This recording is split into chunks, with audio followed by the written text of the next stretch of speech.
Choice क्रिक ने दिया था पहली बार। एफ क्रिक ने पहली बार सेंट्रल डोग्मा टॉपिक दिया था। क्रिक। सेंट्रल डोग्मा क्या होता है? सेंट्रल डोग्मा मैकेनिज्म बता रहा होता है कि हमारा डीएनए से डीएनए बनना, डीएनए से आरएनए बनना, फिर आरएनए से प्रोटीन बनना। इस मैकेनिज्म को, इस साइकिल फ्लो को बताने का काम सेंट्रल डोग्मा करता है। अगर डीएनए घूम के वापस डीएनए बना रहा है, डीएनए अपने आप को कॉपी जब करता है तो उसको हम लोग क्या बोलते हैं? रेप्लिकेशन। डीएनए खुद को कॉपी कर रहा होता है, ठीक है।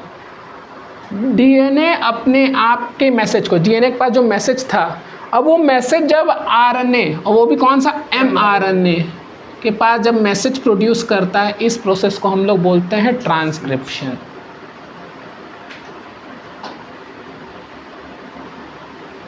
एमआरएनए पास मैसेज आ गया। अच्छा, आरएनए और डीएनए में क्या फ़र्क था? डीएनए डबल हेलिक्स मॉडल था, आरएनए सिंगल था, ठीक है। एमआरएनए के पास जब मैसेज आ गई, अब आरएनए हमारे मैसेज को प्रोटीन में जब चेंज कर देगा, ट्रांसलेट, इस प्रोसेस को हम लोग बोलते हैं ट्रांसलेशन।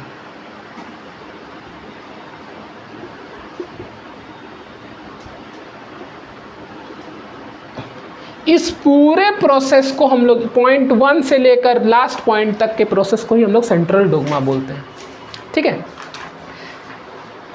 कुछ केसेस में इन द सेंस जब हम लोग आते हैं HIV वायरस के केस में, जानते हैं क्या होता है?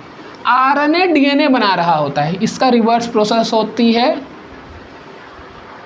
वायरसेस के केस में। वो भी कौन सा वायरस है? HIV virus. HIV वायरस में क्या होता है? आरएनए डीएनए बनाता है, इस प्रोसेस को हम लोग बोलते हैं रिवर्स ट्रांसक्रिप्शन,